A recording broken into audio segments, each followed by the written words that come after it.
بسم اللہ الرحمن الرحیم۔ ناظرین، خلافت عثمانیہ کا دور ہماری اسلامی تاریخ کا وہ سنہری زمانہ ہے جو ہمیں اس بات کا یقین دلاتا ہے کہ مسلمان ایک مرتبہ پھر ساری دنیا پر حکمرانی کر سکتے ہیں۔ ہمارے ناظرین کی پرزور فرمائش پر ہم نے ایک نہایت منفرد سیریز شروع کی ہے جس میں ہم آپ کو خلافت عثمانیہ یا آٹومن امپائر کے تمام سلاطین کے بارے میں باری باری نہایت تفصیل کے ساتھ بتائیں گے۔ تو پیش خدمت ہے اس سیریز کی دوسری قسط جو سلطنت عثمانیہ کے دوسرے سلطان یعنی اورحان غازی کے بارے میں ہے۔ اس سیریز کی پہلی ویڈیو جو کہ سلطنت عثمانیہ کے بانی عثمان غازی کے بارے میں تھی، اس میں ہم آپ کو عثمان ڈریم یعنی عثمان کے خواب کے بارے میں بتا چکے ہیں۔ عثمان غازی کا خواب کیا تھا ایک بار پھر سے بتا دیتے ہیں۔ عثمان غازی جب لڑکپن میں تھے تو اس وقت ایک مشہور ترک عالم اور پراثر صوفی شیخ ادابالی ہوا کرتے تھے۔ ایک رات عثمان غازی شیخ ادابالی کی درگاہ پر سوئے ہوئے تھے تو انہوں نے ایک خواب دیکھا۔ انہوں نے دیکھا کہ ایک ہلال چاند شیخ ادابالی کے سینے سے نکلا اور رفتہ رفتہ وہ بدر کا چاند بنا اور عثمان کے سینے میں پیوست ہو گیا۔ پھر عثمان کے پہلو سے ایک درخت نمودار ہوا جو بڑھتا ہی چلا گیا، یہاں تک کہ اس کی شاخیں آدھی زمین پر پھیل گئیں۔ اس درخت کی جڑوں سے دنیا کے 4 بڑے دریا بہہ رہے تھے اور اس درخت کی شاخیں 4 بڑے پہاڑوں کو سنبھالے ہوئے تھیں۔ درخت کے پتے تلواروں سے مشابہ تھے۔ اچانک ایک تیز ہوا چلی اور درخت کے پتے ایک براعظم کی طرف ہو گئے۔ وہ براعظم ایک انگوٹھی کی طرح دکھائی دیتا تھا۔ عثمان اس انگوٹھی کو پہننا ہی چاہتے تھے کہ ان کی آنکھ کھل گئی۔ عثمان غازی نے یہ خواب شیخ ادابالی کو بیان کیا تو خواب سننے کے بعد شیخ نے فوراً اپنی بیٹی کا نکاح عثمان سے کر دیا۔ تاریخ میں کچھ اختلاف موجود ہے۔ کچھ کے مطابق شیخ کی بیٹی مال خاتون ہی تھیں اور انہی سے اورحان غازی کی پیدائش ہوئی۔ کچھ کے مطابق وہ عثمان کی دوسری بیوی رابعہ بالا خاتون تھیں جن سے ان کا دوسرا بیٹا علاؤالدین پیدا ہوا اور مال خاتون کے والد عمر بے ہیں۔ بہرحال اس بات پہ سبھی متفق ہیں کہ 6 فروری 1288 کو سوغوت کے مقام پر پیدا ہونے والے سلطان اورحان غازی کے والد عثمان غازی اور والدہ مال خاتون تھیں۔ اورحان اول سلطنت عثمانیہ کے دوسرے فرمانروا تھے۔ عثمان غازی کی وفات کے بعد ان کے بیٹے اورحان غازی تخت نشین ہوئے اور انہوں نے بھی حکومت اور فتوحات میں اپنے والد کی پالیسی کو ہی جاری رکھا۔ 1327 میں ان کے ہاتھوں نیکومیڈیا فتح ہوا۔ یہ استنبول کے قریب ایشیائی کوچک کے شمال مغرب میں واقع ایک شہر ہے جس کا نام ازمیت ہے۔ اورحان نے یہاں پہلی عثمانی یونیورسٹی قائم کی اور داؤد کیسری کو اس یونیورسٹی کا پرنسپل مقرر کر دیا جو عثمانی علماء میں بہت شہرت رکھتے تھے اور انہوں نے مصر سے اسلامی علوم کی تحصیل کی تھی۔ سلطان اورحان غازی دراصل رسول اللہ صلی اللہ علیہ وآلہ وسلم کی اس بشارت کو پورا کرنا چاہتے تھے جو آپ صلی اللہ علیہ وآلہ وسلم نے قسطنطنیہ کے بارے میں دی تھی۔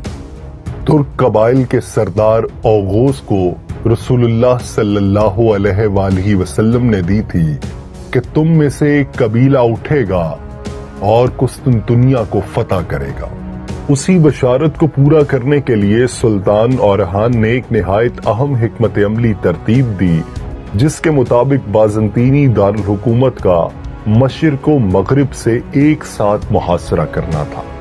اس منصوبے کو عملی جامہ پہنانے کے لیے اورحان غازی نے اپنے بیٹے سلیمان پاشا کو بھیجا کہ وہ تنگ نائے در دانیال کو عبور کر کے بعض مغربی گوشوں میں موجود مقامات پر قبضہ کر لے۔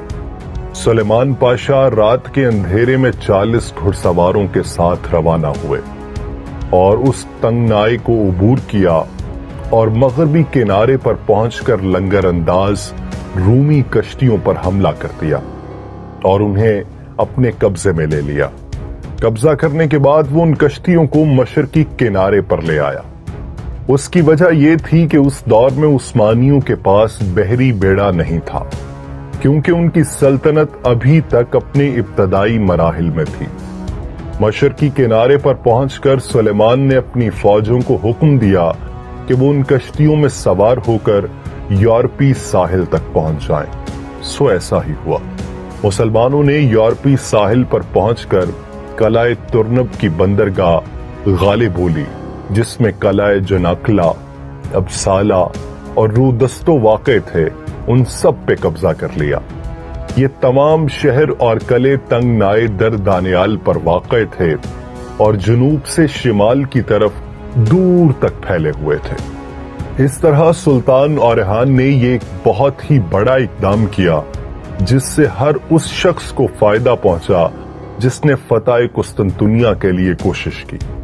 سلطان اورحان کی زندگی کا ایک اہم کارنامہ اسلامی لشکر کی تاسیس اور اسے ایک خاص فوجی نظام کا پابند بنانے کے لیے منصوبہ بندی کرنا ہے۔ یہ لشکر کئی یونٹس پر منقسم تھا۔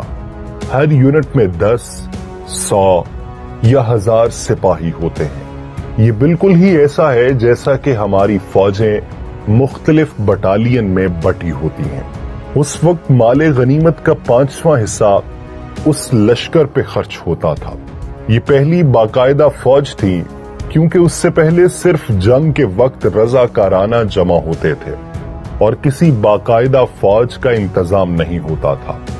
اورحان نے اس لشکر کے لیے چھاؤنیاں بنائیں جہاں انہیں جنگ کی ٹریننگ دی جاتی تھی۔ اب یہ اسی طرح ہی ہے جیسے ہماری بٹالین ہوتی ہے۔ ایک بٹالین کی کمانڈ کسی افسر کے سپرد ہوتی ہے اور انہیں جنگی تربیت دی جاتی ہے۔ اورحان جو ہی اس لشکر کی تنظیم سے فارغ ہوئے تو فوراً ایک عالم دین ربانی الحجاج بکتاش کی خدمت میں حاضر ہوئے، جو نہایت پارسا اور صاحب تقوی شخص تھے۔ اورحان نے ان سے دعائے خیر کی درخواست کی تو انہوں نے ایک سپاہی کے سر پہ ہاتھ رکھ کر دعا دی کہ اللہ انہیں سرخرو کرے اور ان کی تلواروں میں تیزی اور کاٹ پیدا کرے۔ انہوں نے ہی اس لشکر کا نام ینچری تجویز کیا۔ یہ فوج تاریخ میں جینیسریز کے نام سے مشہور ہے۔ اس نئے لشکر کے جھنڈے کا رنگ سرخ تھا جس پر ہلال بنا ہوا تھا۔ ہلال کے نیچے ایک تلوار بنی ہوئی تھی جسے ذوالفقار کہا جاتا تھا، جو کہ حضرت علی رضی اللہ عنہ کی تلوار کا نام تھا۔ ترک قبائل ذوالفقار کو بڑی عقیدت کے ساتھ پکارتے تھے۔ استحکام سلطنت کے لیے اورحان نے اصلاحی اور عمرانی امور کی طرف توجہ دی۔ نظام سلطنت کو نئے خطوط پر استوار کیا اور فوجی طاقت کو بڑھا دیا۔ اسی دوران مساجد کی تعمیر کرتے رہے اور علمی ادارے قائم کرتے رہے۔ ان اداروں پر بہترین علماء اور اساتذہ کو نگران مقرر کیا جاتا رہا۔ پورے ملک میں ان علماء کو بڑی قدر و منزلت کی نگاہ سے دیکھا جاتا تھا۔ قراسی کی امارات پر قبضہ کرنے کے بعد 20 سال تک اورحان غازی نے کسی علاقے پر چڑھائی نہیں کی اور 20 سال کا یہ عرصہ ملکی نظم و نسق کو بہتر بنانے اور فوجی طاقت کو مضبوط کرنے پر لگا دیا۔ اورحان غازی کی شادی نیلوفر خاتون سے ہوئی، جن سے ان کا بیٹا مراد اول پیدا ہوا۔ اسی مراد اول کو سلطنت عثمانیہ کا اصل بانی قرار دیا جاتا ہے۔ اسی مراد اول نے مغربی اناطولیہ کا بیشتر حصہ عثمانی قلمرو میں شامل کیا، جبکہ ان کے دور میں پہلی مرتبہ ترک افواج یورپ میں داخل ہوئیں۔ جب ان کے بیٹے سلیمان پاشا نے 1354 میں گیلیپولی پر قبضہ کیا، وہ فروری 1360 یا 1362 میں بورسا شہر میں انتقال کر گئے اور وہیں مدفون ہوئے۔ اورحان غازی کے بعد ان کے بیٹے سلیمان پاشا کے ساتھ کیا حادثہ پیش آیا؟ سلطنت عثمانیہ کو یورپ میں پھیلانے والے سلطان مراد اول کون تھے؟ تاریخ سلطنت عثمانیہ کی اگلی قسط سے باخبر رہنے کے لیے ہمارے چینل کو سبسکرائب کیجیے اور بیل آئیکن کو پریس کیجیے تاکہ آپ کو لمحہ بلمحہ ایسی معلوماتی ویڈیوز پہنچتی رہیں، اور کمنٹ سیکشن میں ہمیں اپنی رائے سے آگاہ کیجیے۔